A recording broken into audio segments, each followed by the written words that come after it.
Olá, estamos iniciando mais um Saúde em Foco e hoje vamos abordar um tema que está em ascensão no contexto brasileiro, relacionado às práticas integrativas e complementares.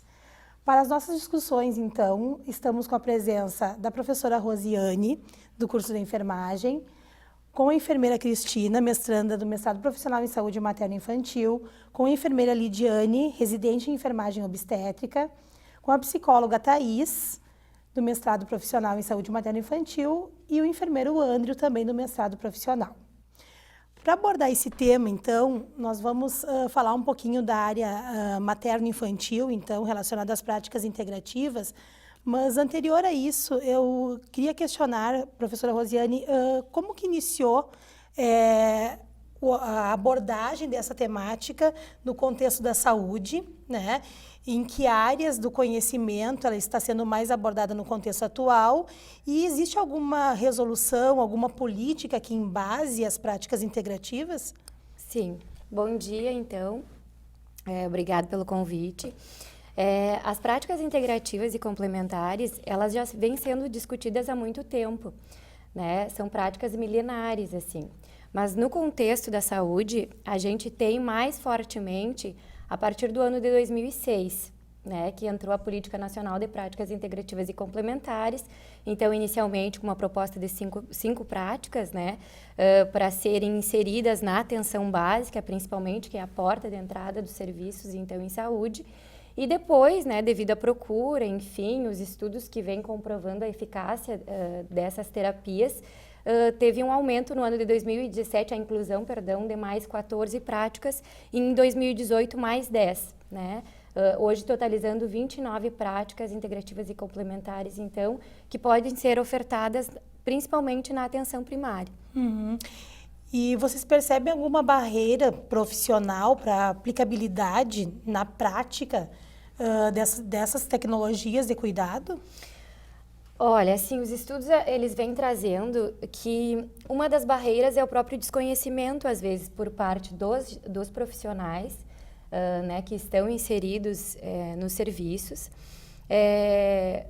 Uma outra questão também é ainda a qualificação profissional, né, porque nós não temos uma verba no sistema único destinada exclusivamente para as práticas, né, elas entram, então, dentro da proposta dos serviços em si, mas os profissionais nem todos têm qualificação, tanto que hoje o Ministério da Saúde vem fazendo algumas atualizações, enfim, capacitando as equipes para que venham a incluir mais essas práticas e oferecer mais no serviço, né? Mas a gente tem uma adesão, até saiu agora no site do Ministério, em março deste ano, a procura vem aumentando, né, nos serviços por parte dos usuários e também os serviços vêm oferecendo mais. Então, é em torno de 46% o aumento que nós temos hoje em dia de procura por esse serviço. O que a gente percebe assim, no contexto atual é que muitas vezes o público, de modo geral, procura, né, as práticas integrativas, as práticas complementares, mas sem um real conhecimento, né, das evidências científicas que embasam essas práticas. Na área materno-infantil, o que se percebe pelos estudos é que cada vez mais gestantes procuram essas práticas, os serviços também procuram a implementação das mesmas, e também o que a gente vê é que no contexto familiar muitas mães procuram, né, essas práticas no contexto da infância.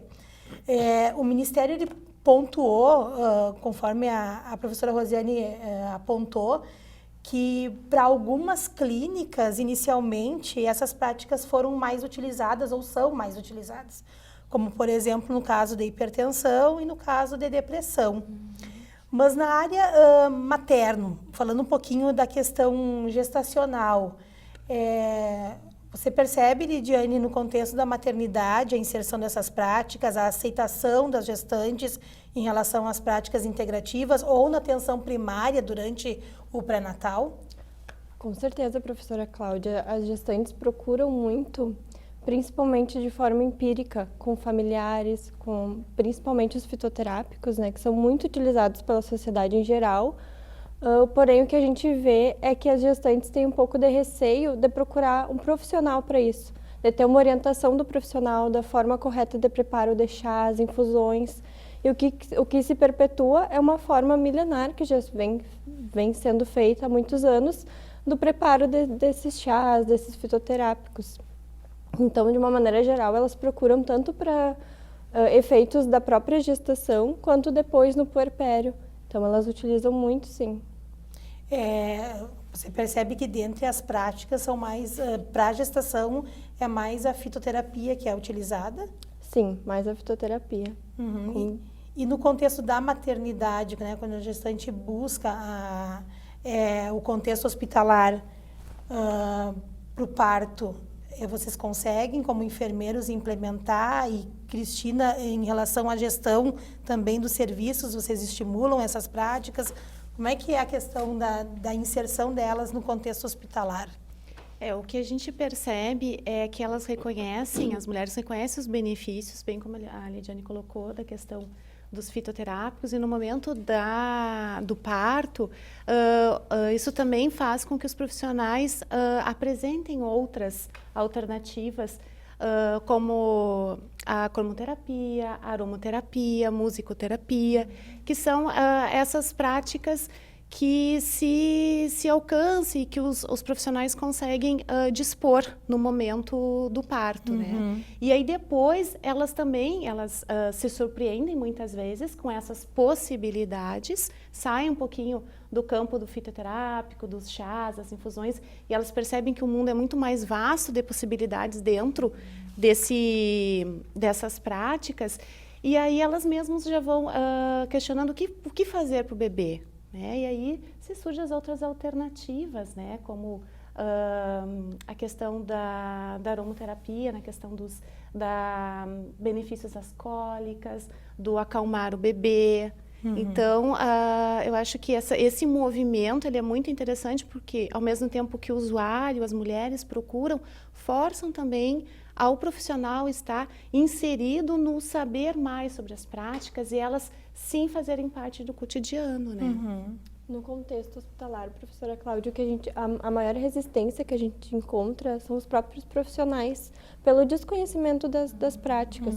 Então, nós da residência, nós procuramos sempre fazer capacitação com a equipe, mostrar as evidências científicas de acordo com cada prática integrativa.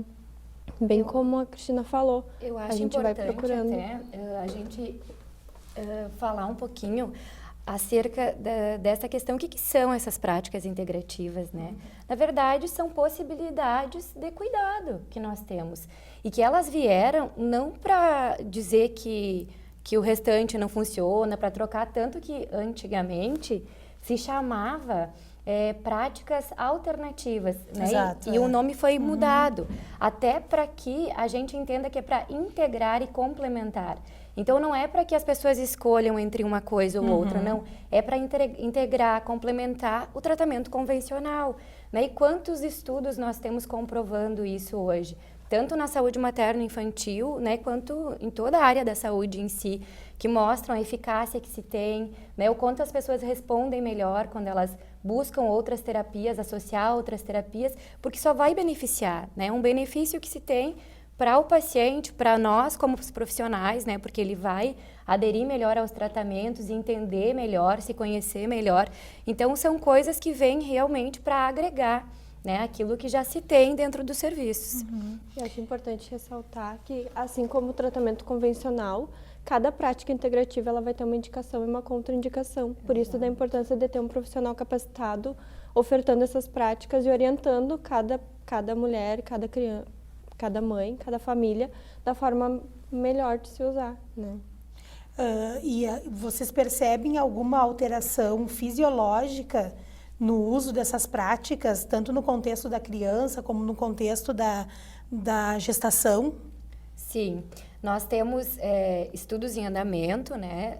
Mas tem estudos publicados, disponíveis, gratuito para quem tiver interesse na temática, tem diversos estudos falando sobre diferentes práticas, né? Porque a gente tem inúmeras práticas, como eu disse inicialmente, são 29 ofertadas pelo SUS, mas tem algumas ainda que não entraram dentro da política, né, e que as pessoas utilizam. Então, elas buscam aquilo que melhor se adapta para a situação, né, delas, porque é o que a gente diz, cada pessoa é singular e a gente precisa entender isso, né.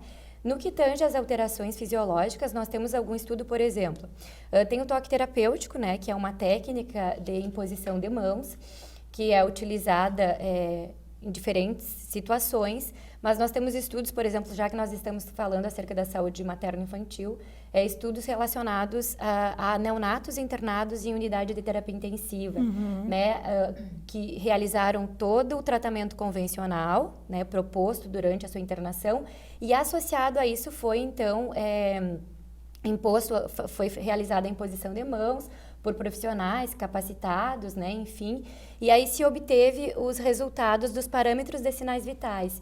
Então, o objetivo de aplicar a imposição de mãos é no que tange ao relaxamento desse recém-nascido, né? Então, se observou que se verificou os sinais vitais antes da aplicação da imposição de mãos e depois dessa aplicação. Então, a gente teve resultados de relaxamento, diminuindo esses parâmetros, então diminuindo pressão arterial, frequência cardíaca, mostrando realmente que o recém-nascido fica mais relaxado após essa prática, né? E olha o benefício da gente ter uma criança, enfim, que está num tratamento, enfim, convencional dentro de uma UTI, respondendo melhor esse tratamento por meio do relaxamento, né? Então, essa é um dos tantos outros estudos. A gente tem também a questão da Chantala, que é uma massagem muito utilizada, né, de origem indiana, difundida no mundo inteiro, e no Brasil também nós temos vários locais que utilizam, enfim, ensinam, qualificam as mães para elas realizarem essa massagem nos seus bebês, né? Então, a gente tem mostra, né, os estudos mostram o relaxamento também do recém-nascido, alívio de cólicas, e além disso, o que é extremamente importante, assim, o fortalecimento do vínculo, né? A criação desse vínculo, o quanto ele fica forte após essa técnica, assim, que envolve o toque, né? Que dá da questão da vinculação de mãe e bebê, né? Da importância de se ter esse toque, né? Isso é muito importante porque isso vai trazer melhoras significativas para a questão realmente, como tu disse, né? Da vinculação entre os dois, né? Esses resultados, eu acredito que eles surgem a partir do modelo, né? Da proposta que é a prática integrativa e complementar.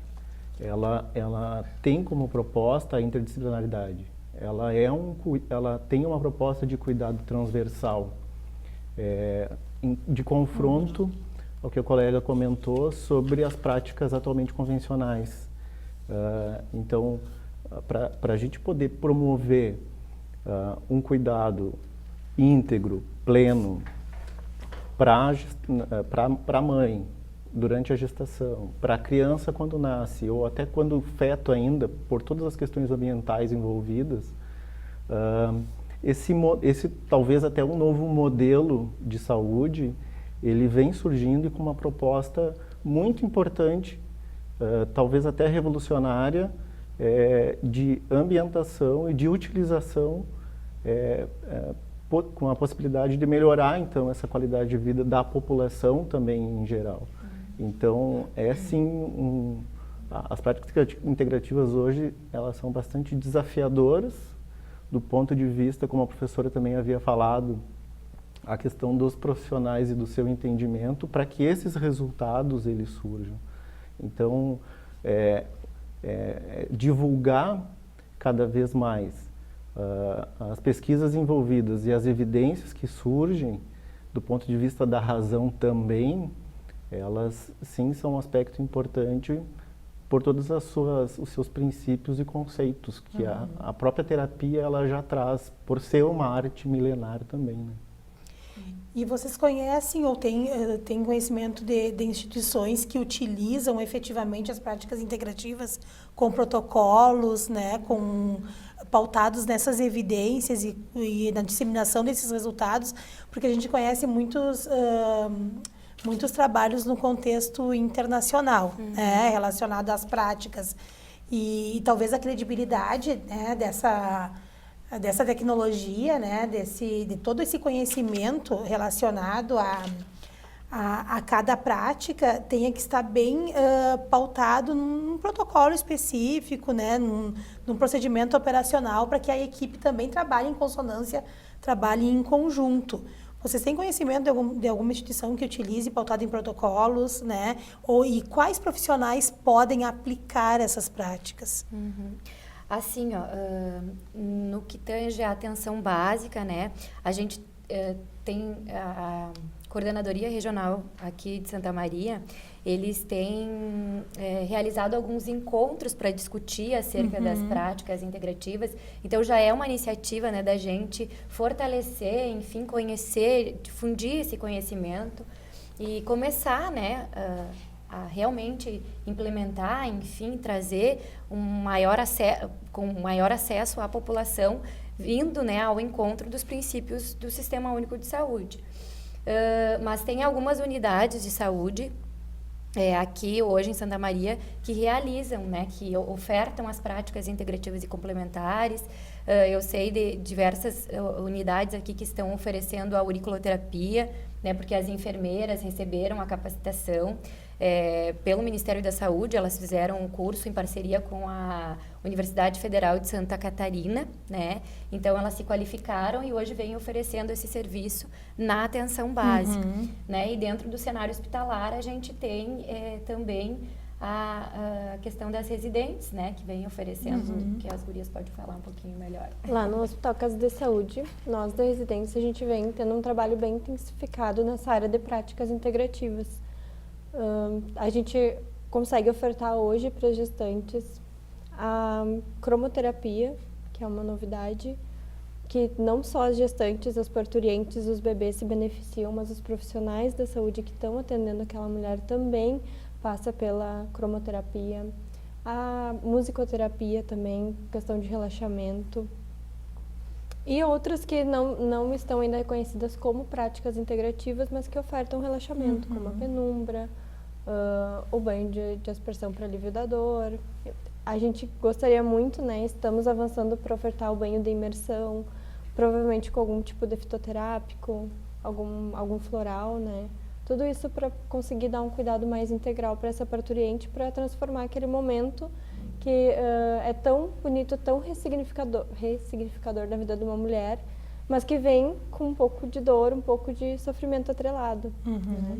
A professora Cláudia também, eu lembrei agora que no Hospital Universitário tem um grupo que é coordenado pelo professor Márcio, né, enfermeiro também, que é o LAPIX, Laboratório de Práticas Integrativas e Complementares, que eles ofertam algumas práticas, né, lá dentro para os funcionários do hospital, mas também para a comunidade, né? Só tem que entrar em contato, enfim, com o hospital e agendar através, acredito que ligando lá para o hospital eles tenham as informações, né, de como marcar, enfim, quais os horários e quais as práticas que são ofertadas para a comunidade em geral. E na área infantil, a gente falou um pouquinho sobre a gestante, a aplicabilidade, né, para essa etapa do ciclo vital, né, a gestação. A professora Rosiane enfatizou a questão da neonatologia também, nas unidades de terapia intensiva.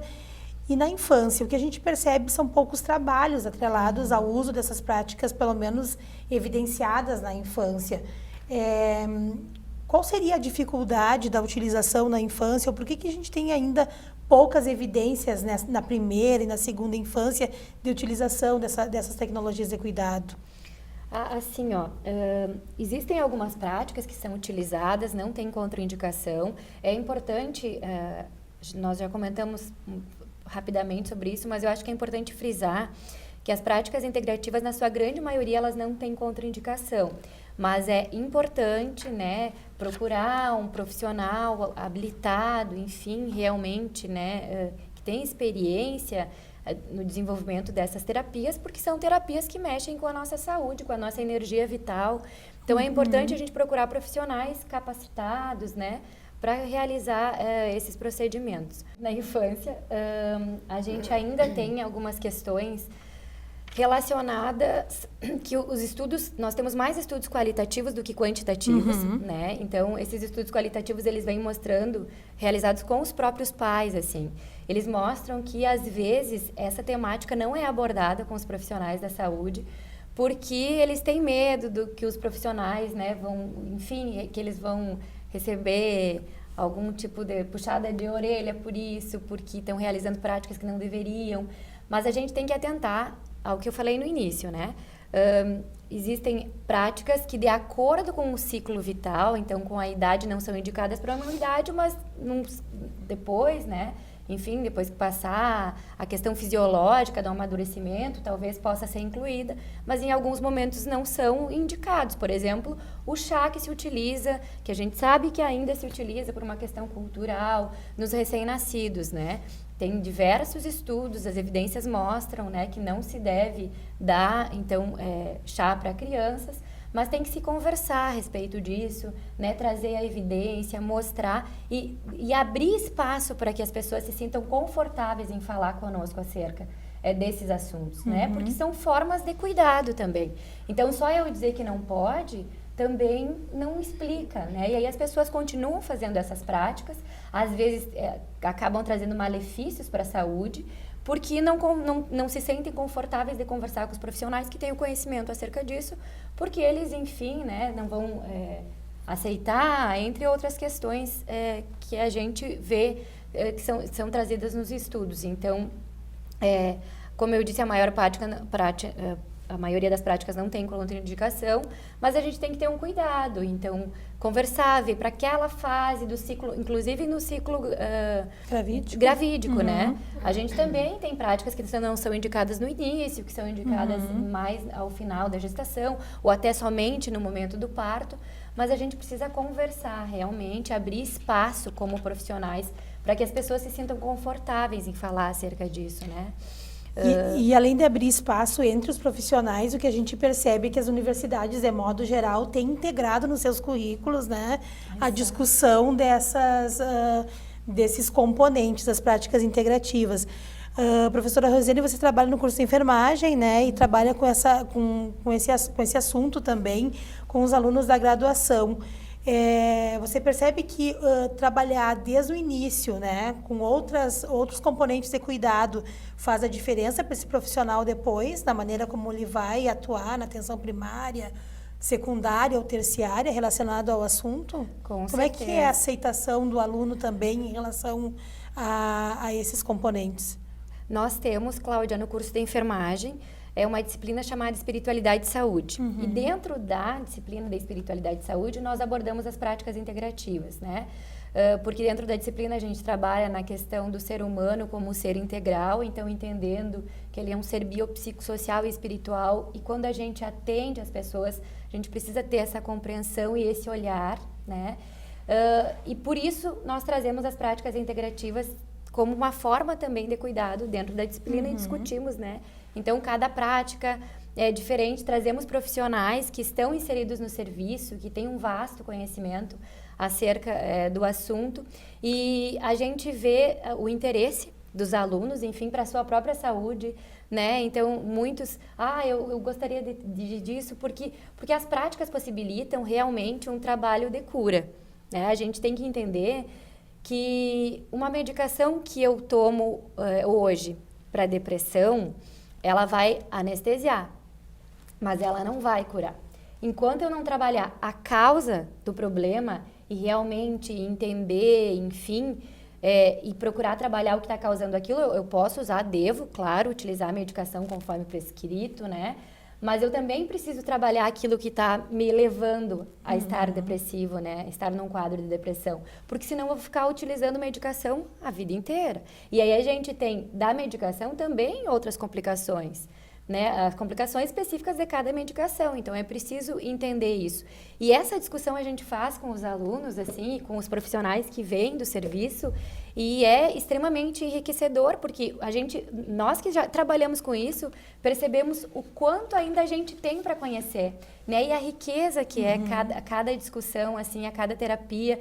E eu tenho certeza que a partir dessa discussão que nós fazemos aqui, eles vão levar, né, os alunos, o conhecimento para as unidades onde eles estão fazendo as aulas práticas, os estágios, né? Esses alunos vão levar para dentro das suas famílias essas discussões, vão estar mais embasados. Então, e vão divulgar mais esse vão conhecimento. divulgar mais. Então, com certeza, o espaço de formação de todos os lugares, né? A gente precisa ter essas discussões para se embasar, enfim, se empoderar desse conhecimento e depois formar a nossa opinião, né? A partir daquilo que a gente realmente conheceu, estudou, enfim. Enfim, acho que o assunto, a gente poderia ficar falando muito sobre cada prática, né? O que a gente percebe é que as discussões que emergiram nesse momento estão relacionadas também à questão da utilização dessas práticas para promoção, prevenção, reabilitação, recuperação da saúde. E o foco na área materno-infantil se faz necessário, né? A gente percebe que se faz necessária a discussão no contexto atual para que as pessoas realmente conheçam e reconheçam essas práticas como complementares, como integradoras e que fazem a interconexão também com outras terapias, né, de cuidado. Então, eu agradeço a presença de vocês, né, no nosso programa de hoje, as discussões, e agradeço o público, então, pela audiência. Até mais.